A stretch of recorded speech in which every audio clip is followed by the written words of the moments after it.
오늘 우리 함께 살펴볼 하나님의 말씀은 요엘 1장 2절에서 12절입니다. 요엘 1장 2절에서 12절 말씀 우리 한 절씩 교독하겠습니다. 늙은 자들아 너희는 이것을 들을지어다. 땅의 모든 주민들아 너희는 귀를 기울일지어다. 너희의 날에나 너희 조상들의 날에 이런 일이 있었느냐? 너희는 이 일을 너희 자녀에게 말하고 너희 자녀는 자기 자녀에게 말하고 그 자녀는 후세에 말할 것이니라. 팥중이가 남긴 것을 메뚜기가 먹고 메뚜기가 남긴 것을 느치가 먹고 느치가 남긴 것을 황충이 먹었도다. 취하는 자들아 너희는 깨어 울지어다. 포도주를 마시는 자들아 너희는 울지어다. 이는 단 포도주가 너희 입에서 끊어졌음이니 다른 한 민족이 내 땅에 올라왔음이로다.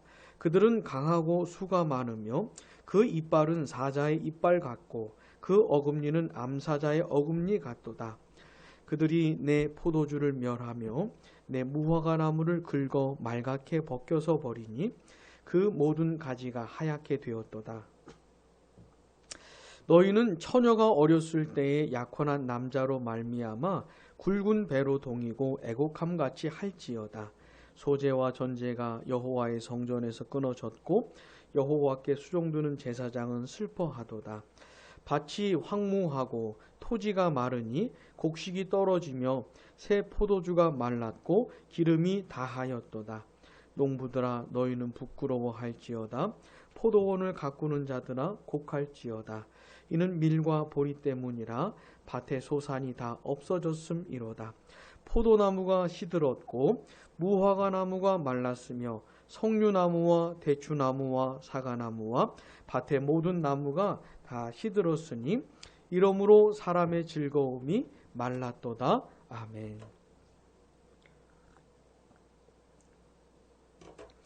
지난 시간에는 요엘 이 이름의 뜻을 생각해 보았습니다. 여러분 기억나십니까? 요엘 무슨 뜻이었습니까? 여호와는 하나님이시다. 그죠? 우리 한번 해봅시다. 여호와는 하나님이시다. 이 여호와는 하나님의 이름인데 오직 여호와만이 참되신 하나님이라는 겁니다. 오직 여호와만이 온 우주 만물을 창조하시고 지금도 붙들고 계시는 하나님이시라는 겁니다. 이 세상의 역사를 통치하시고 다스리시는 하나님, 유일하신 하나님이라는 겁니다. 그런데 여호와 하나님은 자기 자신을 드러내시는 분이다 했습니다. 하나님이 어떤 분이신지를 나타내시고 보여주시는 분이다 했습니다. 사실 세상을 창조하시면서부터 이 창조로부터 창조의 완성에 이르기까지 또 그 후로도 하나님은 계속 이 일을 하십니다. 하나님이 어떤 분이신지를 나타내셔요. 특별히 하나님이 어떤 사람을 자기 백성으로 부르시면서 이 일을 하십니다. 어떤 사람을 여호와의 백성으로 삼으시면서 하나님이 어떤 분인지를 나타내셔요. 그 대표적인 사례가 이스라엘 자손들이죠. 하나님께서 이스라엘 자손들을 자기 백성으로 삼으셨습니다. 여러분도 아시는 것처럼 왜 이스라엘 자손들이 하나님의 백성으로 뽑혔습니까? 왜 암몬이나 모압은 아니고 왜 이스라엘이었습니까? 그렇죠? 아무 이유가 없습니다. 이스라엘 자손들은 하나님의 백성이 될 만한 그 어떤 공로나 자격이나 그 어떠한 것도 없었지요. 아무것도 없었습니다. 그저 하나님이 그들을 사랑하셨기 때문이라는 것이죠. 그것이 하나님이 기뻐하시는 뜻이었기 때문에 그렇다는 겁니다. 우리로서는 납득이 안 되지만 그냥 하나님의 사랑 때문이라는 것이에요. 정말 이스라엘은 하나님의 특별한 은혜를 받은 겁니다. 하나님께서 그들을 그렇게 자기 백성 삼으신 후에는 특별한 사랑과 긍휼과 자비로 능력으로 그들을 붙들어 주시는 거예요. 그들과 함께 해주시고 그들을 인도해 주시고 그들을 보호해 주시고 지켜 주시는 것입니다. 그러니 이스라엘 자손들이 받은 은혜가 얼마나 놀라운 것입니까? 자, 이제 이스라엘 백성들은 어떻게 살아야 됩니까? 그렇지요. 여호와의 백성답게 살아야 돼요. 여호와 하나님 앞에서 아주 예민한 상태로 있어야 됩니다. 민감한 상태로 있어야 돼요. 여호와 하나님이 어떤 분이신지, 하나님이 원하시는 게 뭔지, 어떻게 살기를 바라시는지 이런 내용들을 예민하게 배워야 됩니다. 민감하게 살펴야 돼요. 그러면서 조심스럽게, 경건하게, 거룩하게 그 하나님의 원하심을 따라 뜻을 따라 살아내야 하는 것입니다. 하나님이 그들에게 원하시는 것은 바로 그런 거예요. 근데 성경을 읽어보면 금방 알 수 있지만 이스라엘 자손들은 그래 살지를 않았어요.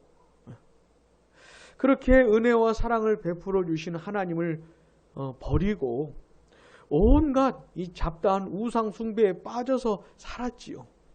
여호와의 백성답게 살지를 않고 이방 백성들을 닮아 그들을 따라 살았던 것이죠. 그러면 하나님께서 그렇게 엉망진창으로 살아가는 이스라엘 자손들을 하나님께서 버리시는가? 버리질 않으십니다. 그들에게 사랑의 매를 드세요. 그들을 징계하시는 겁니다. 하나님께서 이스라엘 자손들을 사랑하시기 때문에 그렇게 징계하시는 거예요. 여러분 레위기 26장을 보시면 잘 나와 있는데 전반부는 이스라엘 백성들에게 복을 말해 주시고 후반부는 징계, 벌을 말씀해 주십니다. 이스라엘 자손들이 하나님의 말씀대로 잘 살면 복을 주시겠다는 것이고 하나님의 말씀에 불순종하면 벌을 내리겠다는 거예요. 그러니까 징계하시겠다는 겁니다.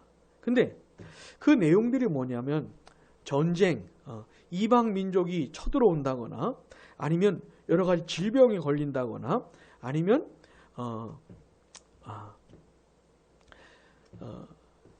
비를 내리지 않으신다거나 여러 가지로 자연재해 또 먹을 기근, 가난 이런 것들을 말씀을 하셔요.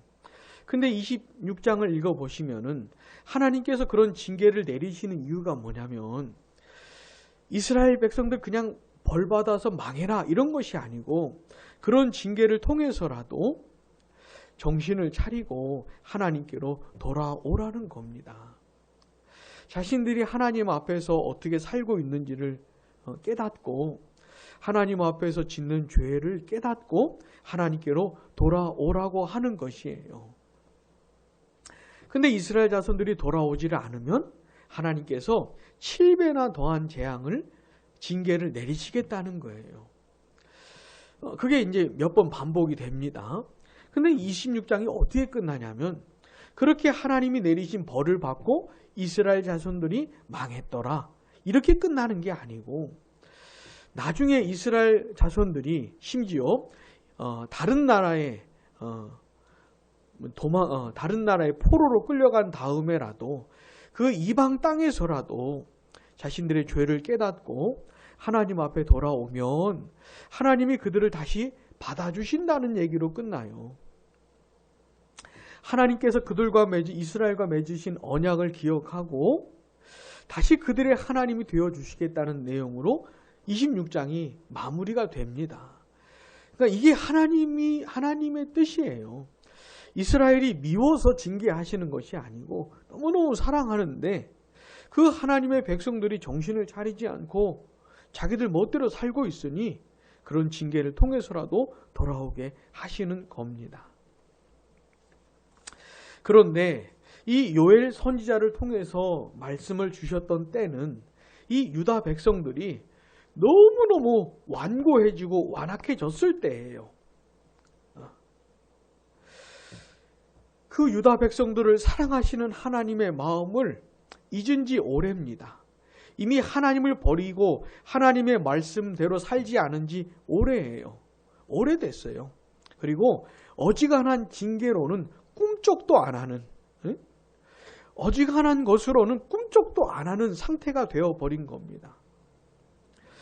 하나님의 징계를 받으면 자기 자신을 좀 돌아보면서 하나님께로 돌아와야 되는데 이 사람들이 그러지 않고 있고 그렇지 않은 세월이 참 오래된 것이에요. 그래 마음이 너무너무 단단해진 겁니다. 너무너무 완고해진 거예요. 그래서 하나님께서 이번에는 아주 무시무시한 징계를 내렸다는 거예요. 어지간한 것으로는 꿈쩍도 안 하니까 이 사람들이 이번에는 하나님께서 진짜 무시무시한 재앙을 내리셨다는 겁니다. 자, 본문 2절 우리 한번 같이 읽어보겠습니다. 늙은 자들아 너희는 이것을 들을지어다. 땅의 모든 주민들아 너희는 귀를 기울일지어다. 너희의 날에나 너희 조상들의 날에 이런 일이 있었느냐. 늙은 자들아, 나이를 많이 먹은 사람들이니까 살아온 세월도 오래일 것이고 뭐 경험도 오래 하지 않았겠습니까? 그러니 또 하나님께서 내리셨던 징계도 여러 번 경험하지 않았겠습니까? 그들에게 묻는 겁니다. 이런 일을 경험했느냐? 이런 일을 본 적이 있느냐? 라고 하는 것이죠. 그 유다 땅의 모든 사람들에게 물어보는 겁니다. 너희들 이런 일을 경험해 본 적이 있느냐? 그러니까 유다 백성들이 보지도 못했고 들어보지도 못했던 정말 무시무시한 재앙을 경험했던 겁니다. 유다 백성들이. 자, 그러면 그게 뭐였을까요?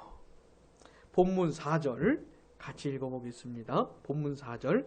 팥중이가 남긴 것을 메뚜기가 먹고 메뚜기가 남긴 것을 느치가 먹고 느치가 남긴 것을 황충이 먹었도다. 자, 여기 나오는 팥중이, 메뚜기, 느치, 황충은 다 메뚜기를 말하는 겁니다. 메뚜기를 가리키는 건데 어떤 사람은 이걸 이렇게 해석을 해요. 팥중이, 메뚜기, 느치, 황충은 이 메뚜기가 성장하는 중에 여러 단계에 해당되는 그런 메뚜기다. 이렇게 설명하기도 하고 어떤 사람은 메뚜기는 메뚜기인데 메뚜기의 다양한 종류를 이렇게 4가지로 말하고 있다. 이렇게 하는 사람도 있어요. 그리고 어떤 사람은 이 4종류의 메뚜기를 예를 들면서 이게 4년치에 해당되는 재앙이었다라고 해요. 무슨 말이냐면 첫 번째 해는 팥중이가 다 먹어치웠고 그 다음에는 메뚜기가 먹어치웠고 그 다음에는 느치가 그 다음에는 황충이 먹어치웠다는 것이죠. 또 어떤 사람은 그런 것이 아니고 한 해에 해당되는 것인데 팥죽이가 먹고 남긴 것을 메뚜기가 먹었고 메뚜기가 먹고 남긴 것을 느치가 먹었고 느치가 남긴 것을 황충이 마지막으로 먹어 치워버렸다. 이렇게 설명을 하기도 합니다. 아무튼 간에 유다 백성들에게 내렸던 재앙이 뭐냐면 메뚜기 재앙이에요. 메뚜기 재앙. 메뚜기가 먹어 치우는 겁니다. 응? 곡식이든 채소든 야채든 나무 열매든 간에 먹을 수 있는 건 다 먹어 치우는 거예요. 이 메뚜기들이. 여러분 메뚜기가 한두 마리 있다고 한번 생각을 해보셔요. 그게 뭐가 무섭습니까? 아니죠. 근데 이 메뚜기들이 큰 떼를 이루어서 아주 그냥 큰 집단을 이루어서 쫙 이렇게 다가온다고 한번 생각을 해보세요. 온 땅을 뒤덮으면서 먹을 수 있는 건 다 먹어치운다고 한번 생각을 해보세요. 무시무시하지요. 누가 이 메뚜기 떼를 막겠습니까? 그래서 본문 6절에 보시면 이 메뚜기 떼를 한 민족으로 비유를 합니다. 본문 6절 같이요. 다른 한 민족이 내 땅에 올라왔음이로다. 그들은 강하고 수가 많으며 그 이빨은 사자의 이빨 같고 그 어금니는 암사자의 어금니 같도다. 다른 한 민족이 메뚜기 떼를 한 민족으로 마치 다른 민족이 유대 땅을 침략해온 쳐들어온 것으로 말을 해주고 있는 것이에요. 근데 여러분 보세요. 다른 한 민족이 내 땅에 올라왔다고 하나님께서 말씀하고 계시지 않습니까? 유대 땅을 하나님께서 내 땅, 하나님의 땅이라고 말씀을 하고 계신 거예요. 그러니까 아직도 유대 백성들은 아직도 하나님과의 언약 관계에 있는 거예요. 그 땅을 하나님의 땅으로 생각하고 있는 거예요. 하나님께서. 비록 그 무시무시한 이 메뚜기 떼가 쳐들어와 가지고 다 먹어치우고 있긴 하지만은 아직도 이 유대 사람들은 하나님의 언약 백성인 것이고 그곳은 하나님의 땅이라는 것이에요. 그러니까 하나님께서는 이 무시무시한 재앙을 말씀하시면서도 여전히 그들을 하나님의 사랑으로 품고 있는 것을 가르쳐주고 있는 거예요. 얼마나 감사합니까? 자, 근데 그 메뚜기 떼들이 엄청나게 강하고 수가 굉장히 많고 그 이빨이 막 사자 이빨 같은 것이에요. 그러니까 먹어도 되는데 무시무시한 겁니다. 그래서 본문 7절 같이 읽어보시면요. 그들이 내 포도나무를 멸하며 내 무화과 나무를 긁어 말갛게 벗겨서 버리니 그 모든 가지가 하얗게 되었도다. 아멘. 여기 나오는 포도나무와 무화과 나무는 굉장히 귀한 나무입니다. 유대 땅에서 굉장히 귀한 나무인데 남아나질 않는 거예요. 다 망가지고 이 껍질이 다 벗겨져 버려서 하얗게 되었다는 겁니다. 이 메뚜기 떼가 얼마나 무서웠는지 남아나는 게 없다는 것이에요. 또 유대 땅에 아주 심각한 기근이 들었습니다. 본문 10절 같이요. 밭이 황무하고 토지가 마르니 곡식이 떨어지며 새 포도주가 말랐고 기름이 다하였도다. 12절도 포도나무가 시들었고 무화과 나무가 말랐으며 석류나무와 대추나무와 사과나무와 밭의 모든 나무가 다 시들었으니 이러므로 사람의 즐거움이 말랐도다. 아멘. 밭이든 포도원이든 과수원이든 남아나는 게 없다는 것이에요. 너무너무 황무해졌고 먹을 것이 없고 과일나무들도 다 시들어져 가지고 먹을 게 없다는 거예요. 사람의 즐거움이 말라 버렸다는 겁니다.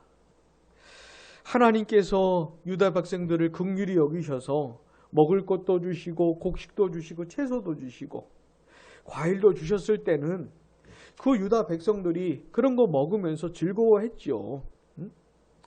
유다 백성들이 하나님을 떠났다고 해서 하나님의 말씀에 불순종한다고 해서 금방 이런 것들을 없애는 게 아니고 그래도 먹을 것을 주셔요. 그래도 먹고 즐거워한 시간들을 하나님께서 허락을 해 주시는 겁니다. 근데 너무너무 오래되고 너무너무 완고해진 것이에요. 그래가지고 그런 것을 먹으면서도 감사할 줄 몰랐던 유다 백성들에게 싹 걷어가시는 것이죠. 그들의 즐거움을 이미 말라버리게 하시는 것입니다. 자, 이렇게 완악하고 완고했던 유다 백성들에게 하나님께서 내리셨던 징계가 뭐였습니까? 메뚜기 재앙과 기근이었어요. 그러니까 무시무시한 시간이 온 겁니다. 먹을 게 하나도 없어요. 다 씨가 말라버리는 겁니다. 그런데 어느 정도 먹을 게 없는 게 아니고 유다 백성들이 들어본 적도 없었던, 본 적도 없었던 진짜 무시무시한 재앙이 내렸던 것이에요. 사랑하는 여러분 꼭 기억하시기 바랍니다. 하나님께서 그토록 사랑하시는 하나님의 백성들에게도 이런 무시무시한 재앙을 내리실 수 있다는 것을 꼭 기억하셔야 돼요. 왜 이런 재앙을 내리셨습니까? 물론 하나님의 백성들의, 유다 백성들의 죄 때문이에요. 오래된 죄 때문입니다. 그리고 너무너무 완악해지고 완고해진 그들의 단단해진 마음 때문이에요. 도무지 돌아서지를 않아요. 도무지 깨닫지를 않아요. 도무지 회개를 하지 않고 도무지 각성을 하지 않고 하나님께로 돌아오지를 않아요. 그런 사람들에게 이런 재앙을 내리시면서라도 돌아오라고 지금 하나님께서 그렇게 하시는 겁니다. 여러분, 하나님께서 유다 백성들에게 이런 재앙을 내리시면서 뭘 바라셨을까요? 그들에게 어떤 반응을 원하셨을까요? 본문 5절을 한번 보시기 바랍니다. 본문 5절 같이요. 취하는 자들아 너희는 깨어 울지어다. 포도주를 마시는 자들아 너희는 울지어다. 이는 단 포도주가 너희 입에서 끊어졌음이니. 아멘. 유다 백성들 그렇게 하나님 앞에서 패역하게 살면서 그렇게 완악하고 완고하게 살면서 포도주에 취해 살았던 겁니다. 유다 백성들이 하나님께 취해야 하거든요. 하나님께 취해야 되는데 그 하나님을 버리고 그냥 포도주에 술 취해서 산 겁니다. 자기 자신들이 하나님 앞에서 얼마나 불경건하게 얼마나 패역하게 사는지 다 잊어버린 거예요. 그냥 술에 취해가지고 포도주 맛에 그냥 술에 쪄들어서 살고 있는 겁니다. 그래서 하나님께서 어떻게 해요? 포도주를 만들 포도가 없게 만드신 겁니다. 이 술을 만들 재료가 없게 만드신 거예요. 하나님께서 그 술 취한 자들에게 깨어 좀 울지어다. 좀 깨어나라는 거예요.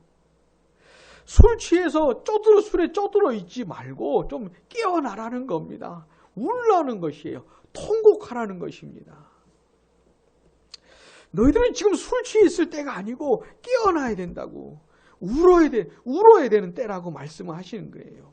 어느 정도 통곡하라는 거냐면 본문 8절 우리 한번 같이 읽어보겠습니다. 너희는 처녀가 어렸을 때에 약혼한 남자로 말미암아 굵은 배로 동이고 애곡함같이 할지어다. 이렇게 울러하는 거예요. 처녀가 어렸을 때 어떤 남자를 만났어요. 어렸을 때 남자를 만나서 그 남자를 너무너무 사랑하게 되었고 그렇게 또 그 남자와 이제 결혼을 하려고 약혼까지 한 겁니다. 근데 그만 그 남자가 죽었나 봐요.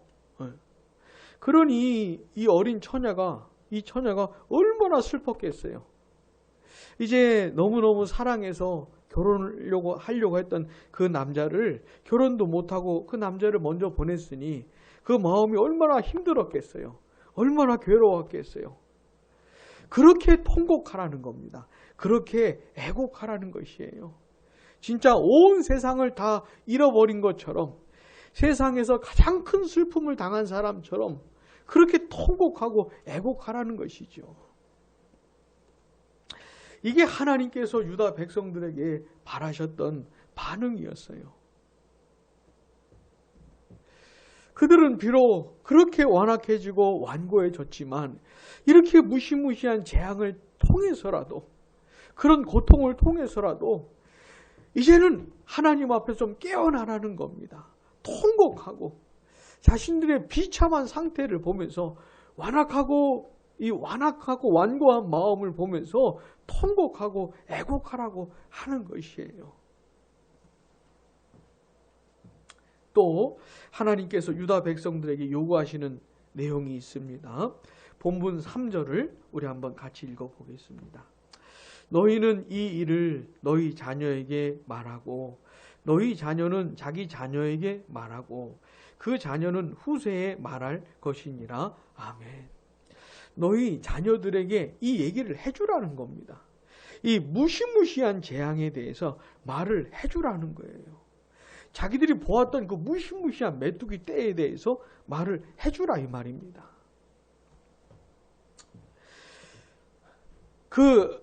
또 그런 얘기를 들었던 자녀들은 자기의 자녀들에게 또 말해주고 그 자녀들은 또 그 자녀들에게 후세들에게 계속 말해주라는 겁니다.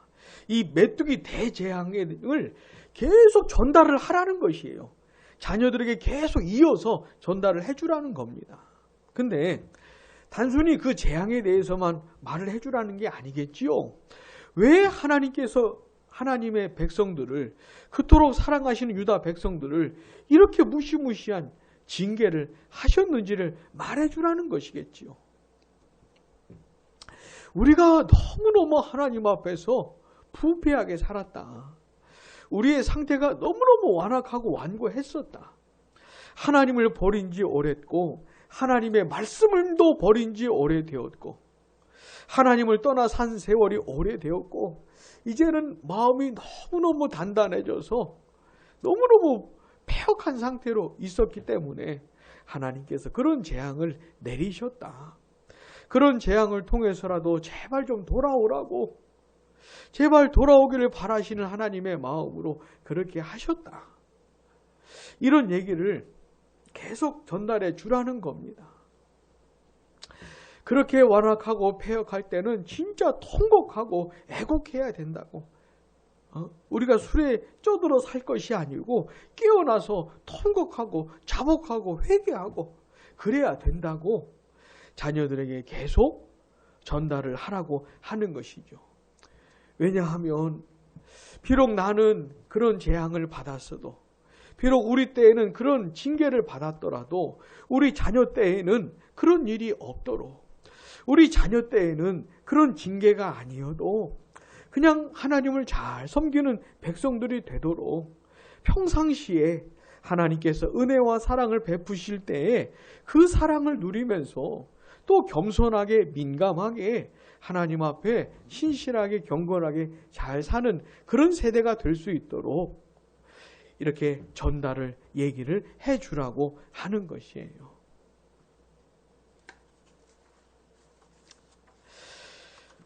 오늘 우리는 이 유다 백성들에게 하나님께서 어떤 징계를 내리셨는지, 어떤 재앙을 내리셨는지, 또 그렇게 하시면서 하나님께서 그들에게 뭘 요구하셨는지를 생각해 보았습니다. 여러분, 이 유다 백성들이 그리스도 예수를 믿는 하나님의 자녀된 우리들에게 참 많은 것들을 말해줍니다. 많은 것들을 말해줘요.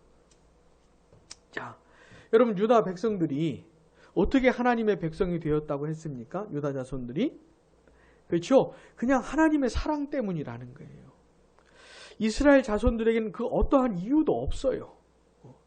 우리도 마찬가지입니다. 우리가 어떻게 예수님을 믿게 되었고 그 예수님을 통해 우리가 어떻게 하나님의 영원한 자녀가 되었겠습니까?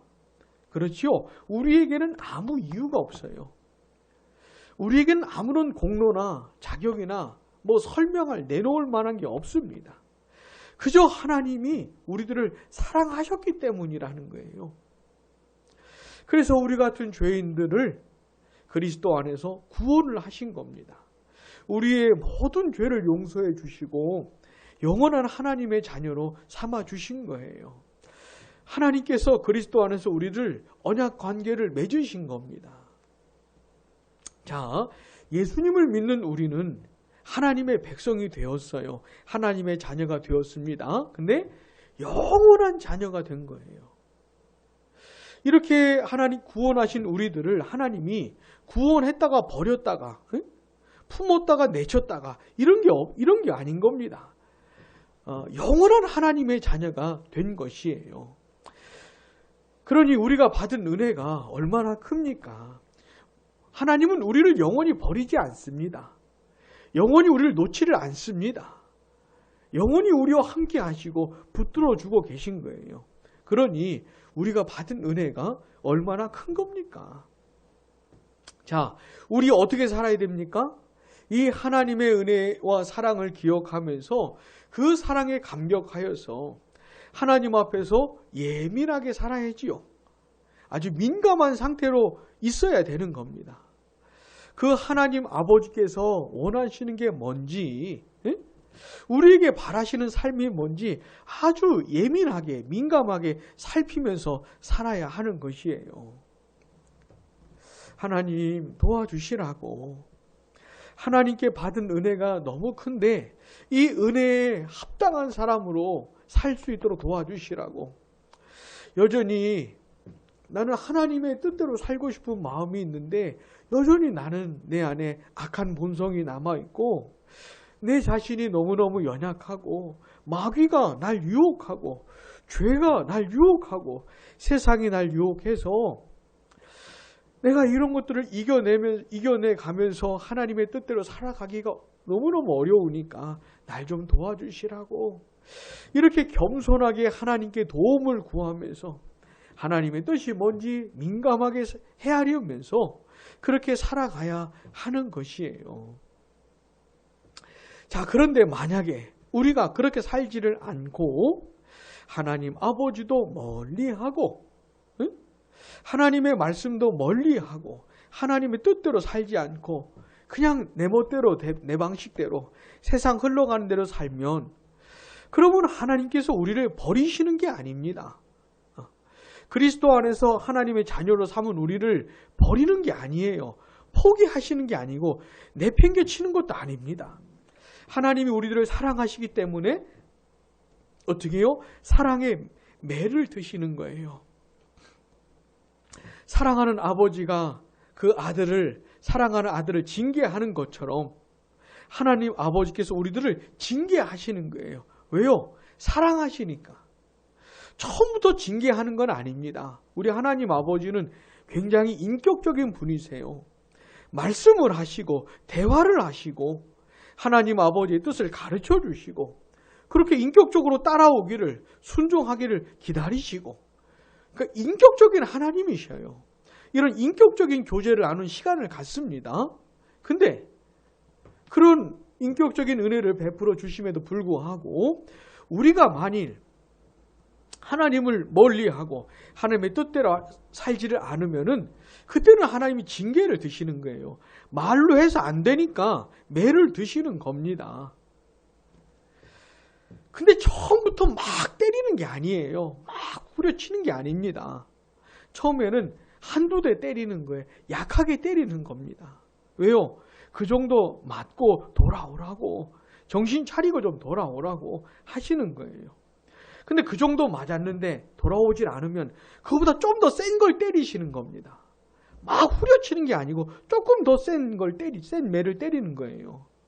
그런 징계를 내리시는 겁니다. 왜요? 정신 차리고 돌아오라고.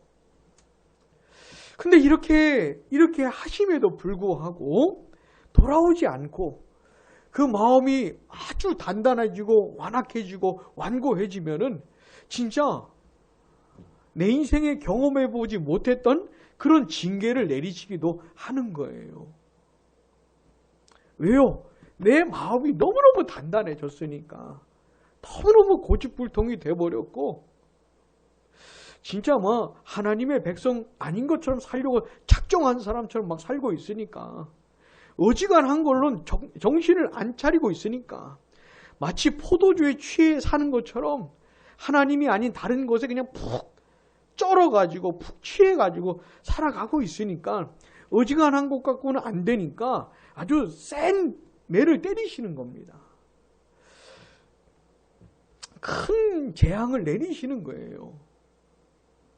사랑하는 여러분, 우리가 그리스도 안에 있는 하나님의 자녀라 할지라도 만일 내가 이 요엘서에 나오는 유다 백성들처럼 이런 상태가 되어버린다면 하나님께서 무시무시한 재앙을 나에게 내리실 수도 있다는 것을 여러분 꼭 기억하시기를 바랍니다. 자, 하나님께서 그렇게 사랑의 매를 드시면서 우리에게 바라시는 게 뭡니까? 깨어나라는 것이에요. 각성하라는 겁니다. 내가 하나님 앞에서 지금 어떻게 살고 있는지, 내가 하나님 앞에서 짓고 있는 죄가 얼마나 큰 것인지, 얼마나 오래되었는지 좀 살피라는 것이에요. 깨어나라는 겁니다. 각성하라는 것이에요. 그리고 이렇게 완악해지고 완고해진 비참한 상태를 생각하면서 통곡하고 애곡하라는 것이에요. 진짜 세상에 가장 큰 슬픈 일을 당한 사람처럼 통곡하고 애곡하라는 것이에요. 그러면서 하나님께로 좀 돌아오라는 겁니다. 돌아오라는 것이에요.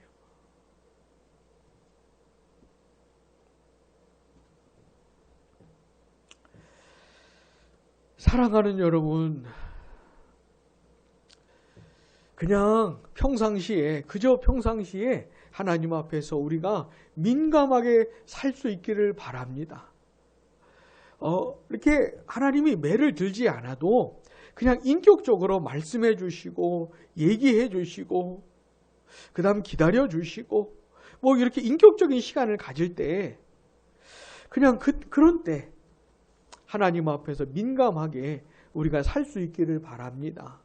그래서 하나님의 은혜와 사랑과 긍휼과 자비를 경험하면서 또 나도 하나님 앞에서 민감하게 깨어 있어서 하나님이 어떤 분이시고 원하신 게 뭔지 살펴보면서 헤아려 보면서 또 겸손하게 하나님 도와주시라고, 내가 하나님의 마음을 따라 살아낼 수 있도록 좀 도와주시라고 기도하면서 그냥 늘 일상적으로 일상생활을 그렇게 할 수 있게 되기를 바랍니다. 그게 최고예요. 그게 좋은 거예요. 그게 좋은 겁니다. 그런데 혹시 하나님께 사랑의 매를 맞을 때, 징계를 받을 때에는 그게 하나님의 사랑 때문이라는 것도 꼭 기억하시면서 제발 돌아오시기를, 하나님 앞에 회개하며 자복하며 돌아오게 되기를 바랍니다. 그래서 다시 하나님과의 관계를 회복하시기를 바랍니다. 하나님과 하나님의 자녀의 그냥 그 기본적인 정상적인 관계가 뭡니까? 하나님과 하나님 아버지와 그 자녀들이 아주 친밀한 관계 속에서 서로의 사랑과 기쁨을 나누면서 아주 친밀한 동행을 하면서 살아가는 것이에요. 그게 최고입니다. 그게 최고예요. 하나님이 원하시는 것은 바로 그런 거예요. 부디 우리가 평상시에 깨어서 하나님 앞에서 그렇게 살 수 있기를 간절히 원합니다. 기도하겠습니다.